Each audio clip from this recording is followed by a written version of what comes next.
Hello, everyone. Another exciting version of Chip Talks podcast. So today we're going to talk a little bit more about the science behind cannabinoids. So we're going to dive into the endocannabinoid system a little deeper, but we're going to talk about how the endocannabinoid system works at a much deeper level. Okay. And so, anyone who hears that I speak and teach on this all the time, so I know how you guys think.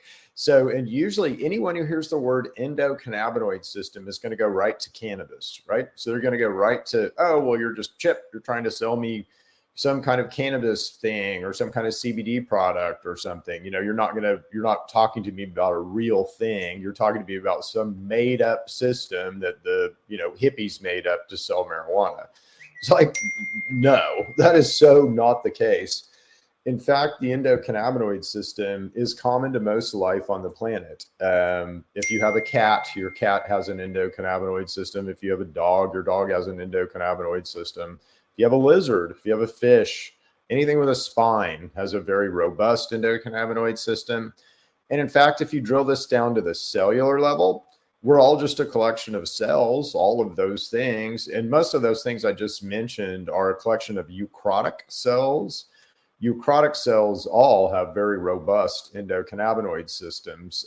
So anything that has a eukaryotic cell in it is going to have a endocannabinoid system. And even further than that, anything with a mitochondria will have somewhat of an endocannabinoid system. Mitochondria express the CB1 neuroreceptor.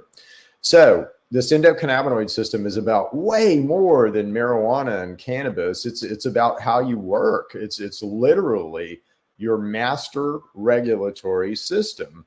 And that term was coined by a researcher named Ethan Russo. Dr. Russo is the one that did all the work for GW Pharmaceuticals to build Epidiolex and Sativex over in the UK. So he, early in research, he termed a coin master regulatory system. And it certainly is looking like this endocannabinoid system, which is common to most life on the planet, is our master regulatory system. So you must ask yourself, where's pharma? I mean, this is our master regulatory. It regulates my endorphin system. It regulates my central nervous system. It regulates my feeding and craving. It regulates my nutritional intake. It regulates my mind and how I think. I would think it might be a pretty attractive target. But for whatever reason, it's not. And I'll leave that to the reader so you guys can speculate all you want about why that's the case. But for me, as a lay researcher, let's say, doing what I do, it's an extraordinarily attractive target. And the really cool thing is we can impact it by nature. Okay. So your dog, is not a marijuana, imbiber, right? So how does your dog feed this system? Well, this is the important part of kind of the education. So as unsexy as this is, we're going to talk about marijuana and cannabis and how it impacts the endocannabinoid system at the end of this. At the first of this, we're going to talk about the system and how it works, even if you've never seen marijuana, and how it works in your dog and how it works in, all life. Okay. So let's start there. All right. And again, this is pretty unsexy, but this is fact. And you need to know this because it's super important in your diet, in your everyday behavior, and the things that you're, putting in your mouth and how often you're eating. So, this is important stuff. And it's all of this stuff that we're talking about now in this kind of health revolution that we're going through. So like we're kind of waking up and going, maybe over there isn't so good. And maybe we got a little arrogant over there. And maybe we need to rethink all this. Well, those of us that are kind of doing that, right? This endocannabinoid system is just, it's explainable.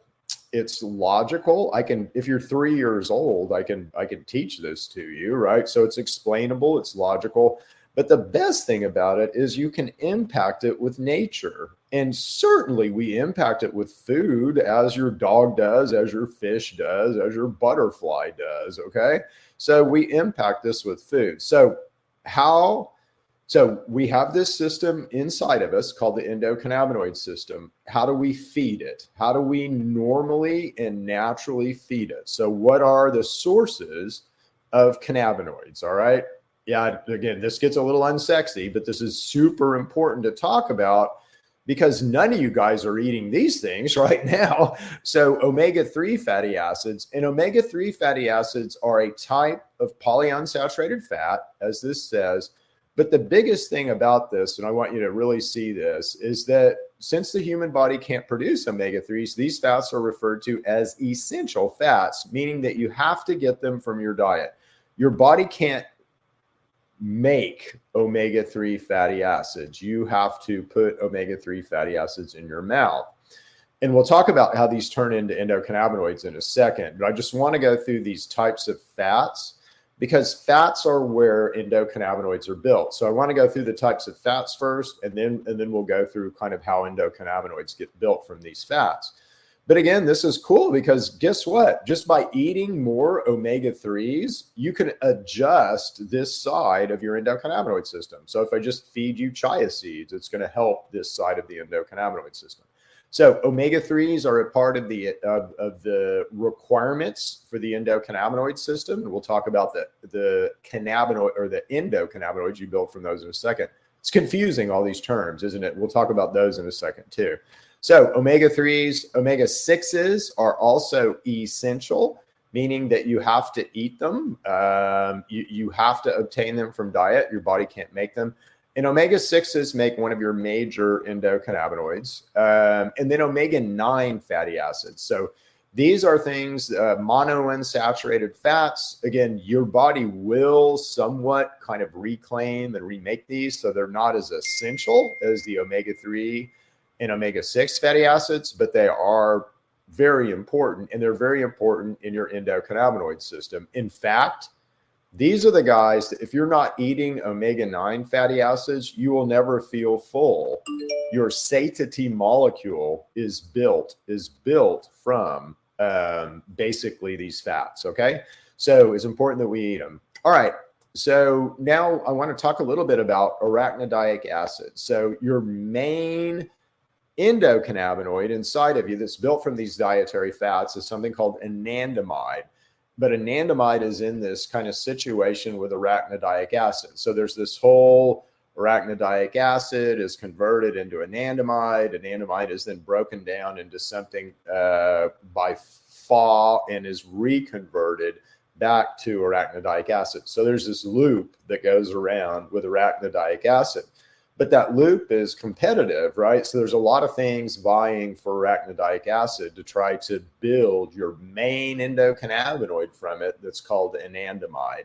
So anandamide is our main endocannabinoid, and he's built from omega-6 fats, and in particular, arachidonic acid.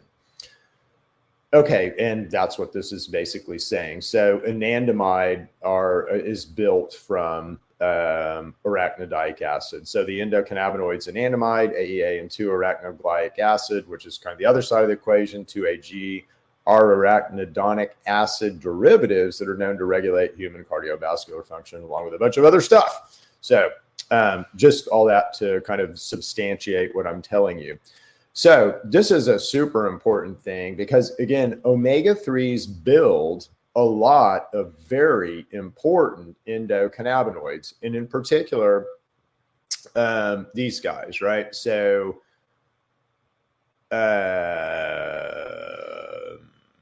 these guys actually down here. Sorry, I need to have all this pre-texted out. I want to be somewhat spontaneous in what I'm telling you. So these guys are the main guys, but you can pull this paper if you want. I'll put it in the link. But you have a bunch, let's say, of endocannabinoids that are built from omega-3 fatty acids. I would challenge you to say, where are you getting your omega-3 fatty acids right now? And if you don't know, then you're likely not eating them. And if you're not eating them, you aren't building these guys. EPA dopamine sounds pretty important, as does DHA dopamine, as does EPA serotonin, as does DHA serotonin, as does DHA, as does EPA, as does ALA. So all these guys are super important inside of us, and they're major, major molecules in how you're trying to run your body. So if you're not eating omega-3, and you hear me talk all the time about omega-3 and omega-6, like, Chip, shut up about omega-3 and omega-6. This is why I talk so much about it. Because if you're not eating omega-3s, you're neglecting this whole side of your master regulatory system. And I would argue that that's not a very good thing to do. So again, you build lots of you build lots of endocannabinoids from omega-3 fatty acids. You also build endocannabinoids from olive oil, from the stuff that's in olive oil called oleic acid. And in particular, you build something called OEA. He's oleoethanol amine, I believe is the way that you say him, but OEA. And he is your satiety molecule. Oleamide, you can also think of as your satiety molecule. Oh, well, here he is right here, oleoethanol amide. So he's your satiety molecule, and he's the guy that tells you when you're full. So oleic acid helps build basically the molecule that will tell you that you're full. Right now, we've got some extenuating circumstances, let's say in between these processes, some bugs, if you will. And that's why a lot of us suffer from obesity, is the bugs basically hijack our ability to build this satiety molecule from oleic acid, which is really cool. And that's a whole nother show that we'll, talk about at another time. But important thing here is that endocannabinoids come from dietary fats. Okay. So when your dog is feeding his endocannabinoid system, he's feeding it with dietary fats. If you only feed your dog meat, you're only feeding him saturated fat. Your dog needs the same chemical mediators that we need. So he needs, or she needs omega-3, omega-6, and omega-9 fatty acids in order to build all the endocannabinoids that we need to run us. Okay, so here's how it gets really confusing and stuff. What is an endocannabinoid? Let's define that. So an endocannabinoid is something that your body makes. Your body makes endocannabinoids from dietary fats, okay? So those are endocannabinoids as far as definition. Cannabinoids, and this is what makes it confusing as I'll get out, cannabinoids come from marijuana, come from the marijuana plant. And phytocannabinoids come from other plants that will mimic your normal cannabinoids. So the purpose of understanding and kind of discovering and messing with cannabinoids and with phytocannabinoids is so that we can manipulate the endocannabinoid system by mimicking cannabinoids. That's confusing as all get out, isn't it? So endocannabinoids are inside of you. Without the endo, the cannabinoids come from the marijuana plant, and phytocannabinoids come from things like kava or black pepper, or, there's a lot of sources of phytocannabinoids, let's say. Okay, so those are the classifications of things.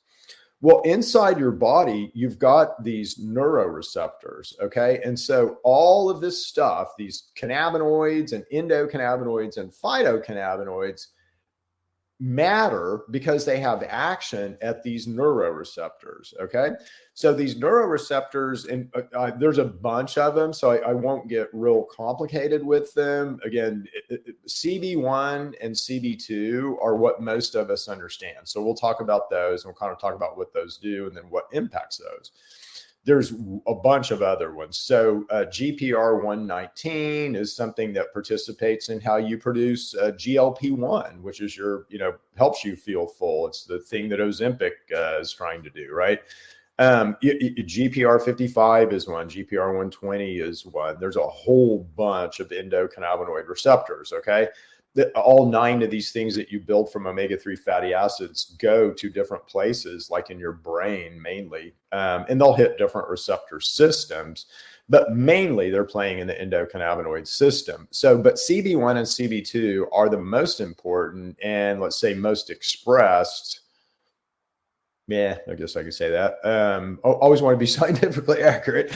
Are the most expressed receptors in our body. So CB1s are kind of our control surface, right? So it's, we're a vehicle. We work like a vehicle. And so CB1s kind of provide control surface. And it's really cool how your body works. Like at certain times of the day, it's kind of time to do things. And like in your stomach, it appears that at 10 a.m. around 2 p.m., and it's due to the sun. So it's all about the sun. It's called Zeitbringer 3 and Zeitbringer 9. So around Zeitbringer 3, around Zeitbringer 9, you'll begin to express CB1 neuroreceptors in your gut. This is what we experiences hunger right now. When you really get hungry, you get hungry in your throat. But the stuff that we feel right now is this expression of these CB1 neuroreceptors. And all it's kind of saying is it's a good time to eat, right? But when you need control, you have to have two things. You have to have CB1 neuroreceptors expressed, and then you have to have kind of anandamide floating around to be able to manipulate those receptors and be able to activate those receptors. It's just engineering, right? So the more spark plugs and, that stuff you have in an engine, the more control you're going to have over it, the more control over speed, the more surface area, in anything that you have, you're going to need control surfaces to be able to control that. And so you're just a giant, huge control area, control surface. So you need a lot of CB1 neuroreceptors expressed. Now, this appears to work almost backwards than how most scientists think about it. And again, I likely think backwards, so this is why I'm kind of rocking and rolling in here. But most scientists really don't consider this. But when you look at neuroreceptors and action, so if you're looking at CB1 and engineering, you always have certain levels of anandamide expressed, and anandamide is let's say the key that fits in that lock, right? But you don't always have CB1 neuroreceptors expressed. So they'll kind of express as you need them. They'll express at certain times a day, but they're variable. So it appears that it isn't the expression of anandamide as a ligand, it's more the expression of the neuroreceptors that kind of controls things. But anyway, that's just a aside and an FYI. So CB1 is our control surface. So if you're wanting to do work in your body, you're going to need a CB1 receptor to talk to with anandamide, and then you're going to kind of initiate things from there. So your endocannabinoid system will sit at top of function. You have a biofield that kind of sits above that, but your endocannabinoid system is top of function for us in kind of human function, let's say. And so all other processes are kind of driven down and through the endocannabinoid system. So even if you're doing something minor at a cellular level, you're likely pinging back up here, into some kind of control surface. So CB1 is control surface. CB2, what's the most important function of your vehicle? You could say energy, you might argue a lot of things, but I would say you got to defend yourself. I mean, you're not going to stay alive if you can't defend yourself. And defending yourself is almost more important, than you're producing energy, right? So it's, if you're dead, it doesn't matter if you produce energy or not.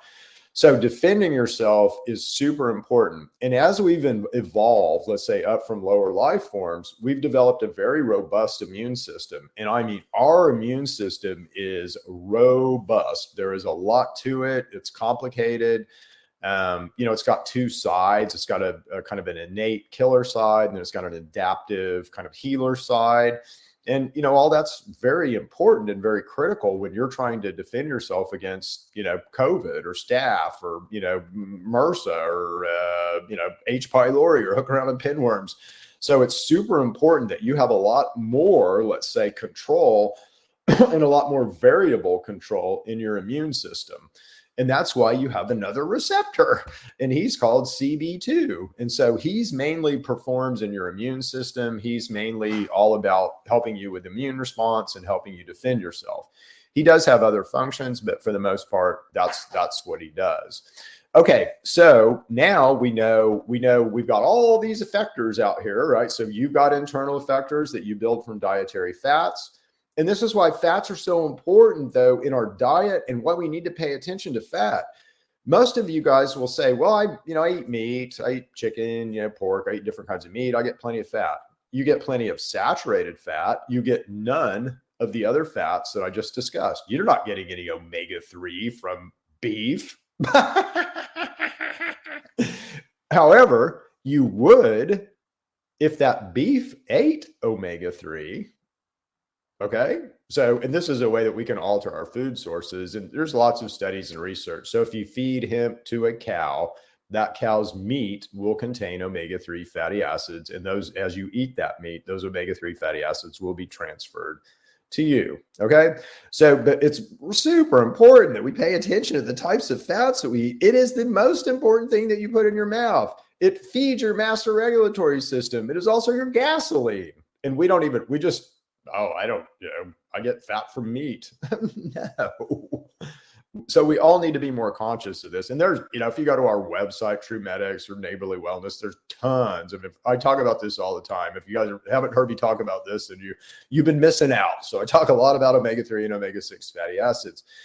But the reason for that is because it fuels all this stuff in your master regulatory system. If you're not eating it, you're going to fail. And how do you mainly fail? You'll fail at CB2. You'll fail in your immune system. You'll become an opportunistic host for pathogens. Yummy, yummy. Let's have me some chip, right? So we don't want that. We don't want your shields down. And your shields go down if you're not eating omega-3 and omega-6 fatty acids in proper ratio and omega-9 fatty acids. All of you get plenty of omega-6 fatty acids. Don't up that at all. Omega-3s is what we need to up, and omega-9s.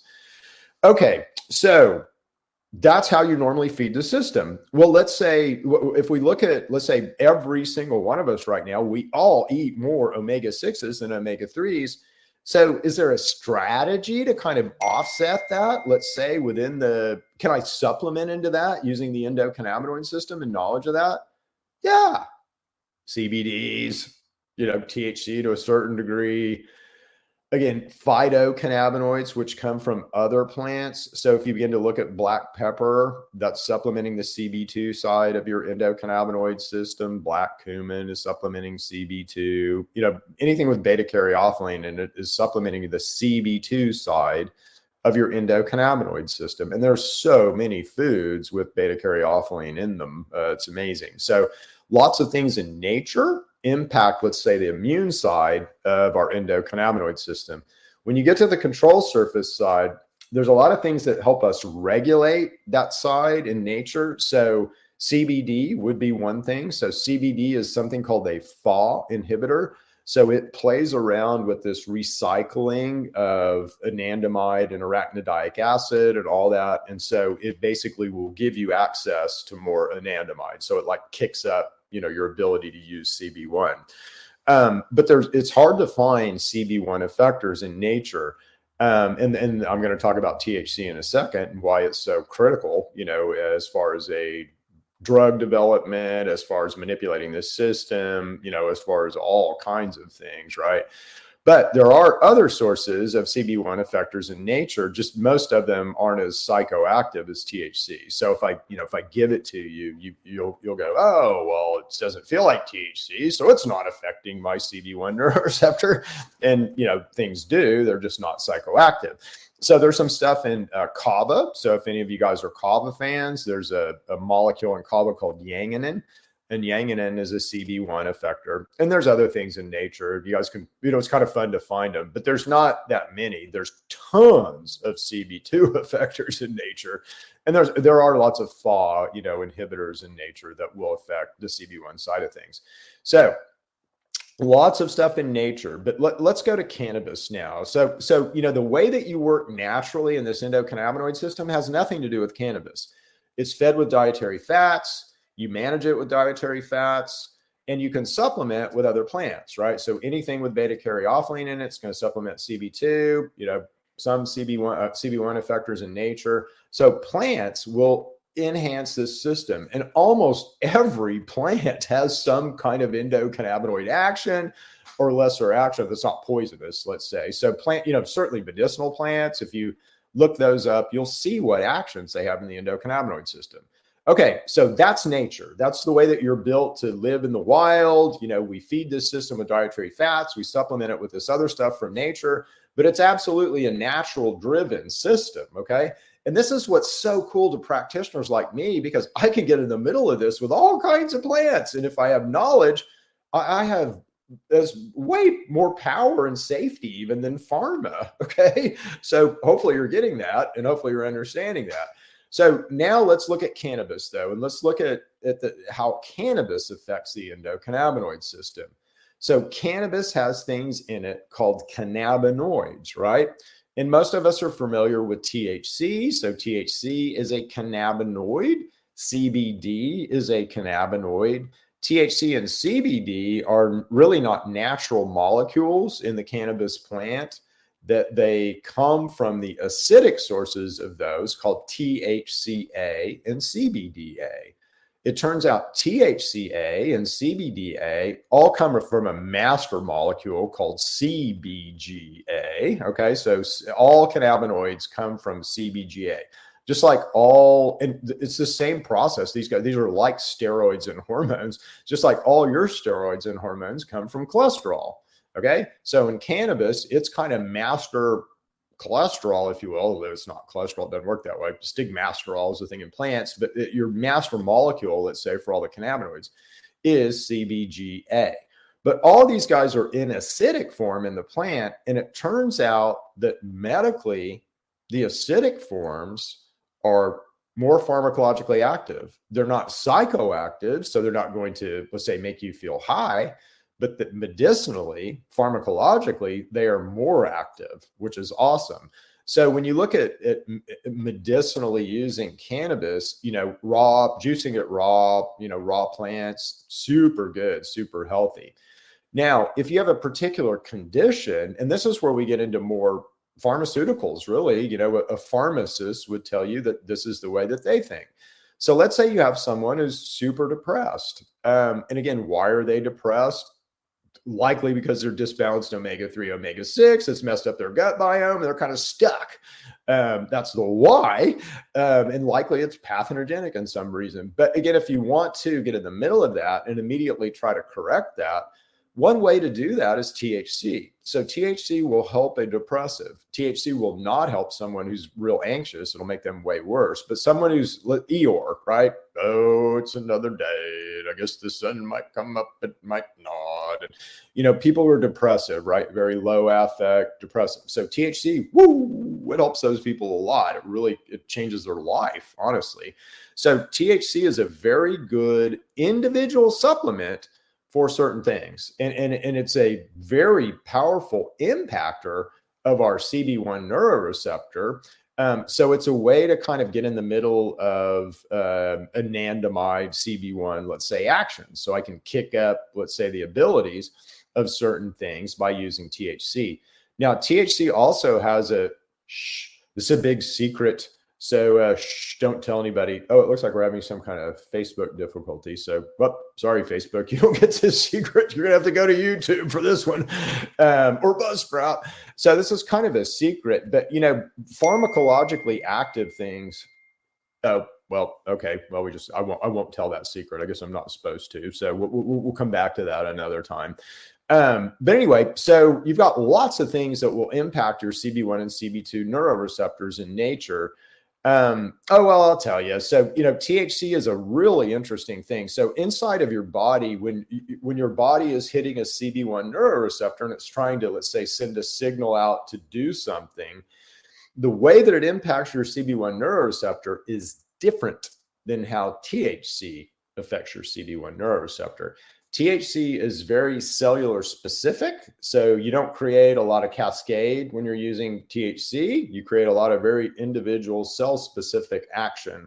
When you're using your native thing that's built again from omega-6 fatty acid called anandamide, you create these signal cascades. So when you're signaling, when I hit one cell, I hit a bunch of them. But with THC, I kind of got to go cell by cell by cell, which is useful. When you look at drug development, things like that, that's extraordinarily impactful and useful. So THC will directly impact the CB1 neuroreceptor, and that's very powerful. If you want to look at what impacts CB2, again, lots of things in nature. And again, your native ligand there is something called 2-AG, 2-arachidonyl. And again, he's an arachnidonic or arachidonic acid derivative that comes from omega-6 fatty acid.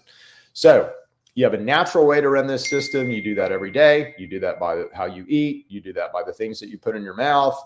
And we all need to get way, way, way more intentional about that stuff. Most human problems come from, ourselves, right? So we kind of put the gun to our own head and pull the trigger.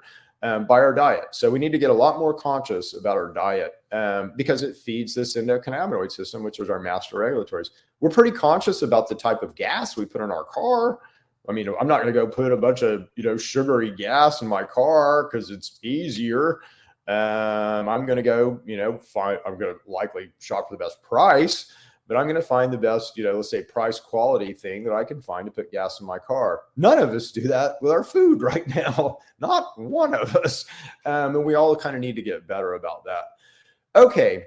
So where's this headed? Well, gosh, if I knew everything about my vehicle that's sitting out there in the parking lot, and I could optimize every aspect of that vehicle, I'd have one badass vehicle. Well, that's what I'm telling you that we can do as we learn this stuff, as we begin to research further, deeper.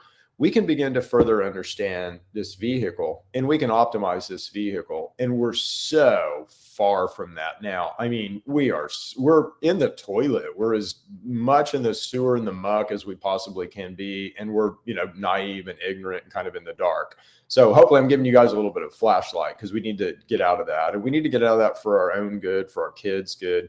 There's so much upside in what you are and who you are. Some of it's woohoo, watch some other Chip talks, but there's so much upside in our, let's say, human potential and human function. In our arrogance as men, we think we've figured this all out, and we so haven't. There's so much cool stuff that's going to be coming. But anyway, it won't come unless people like you kind of join me on this journey.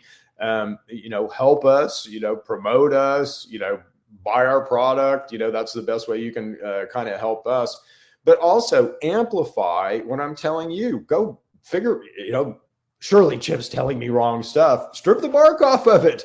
Prove me wrong. Stand on my shoulders, develop stuff that I'm not doing. That's what we need to do. We all need to do this, and we all need to do this for the benefit of man, not for the benefit of our pocketbook. Okay. So there you go.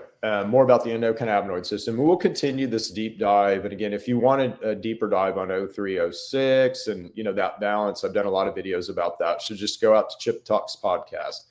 If you're interested in product that impacts all this. So again, I'm a product formulator. I know how all this works. And so our products are, let's say, an advanced natural product. They are reported to have very high efficacy, meaning they work as we say that they'll work. We have we have a new product that's at weight loss. It's pretty spectacular right now. And I think we can say that it helps with weight loss. So anyway, go check us out at True Medics and see what we do. And we'll see you back next week for another and like and follow. I know I got to say all that kind of stuff. I'm horrible at promoting myself. So like and follow, share this stuff, do all the stuff that those folks say. But anyway, see you guys next week. We'll be back with another exciting version of Chip Talks podcast. See you guys. Bye.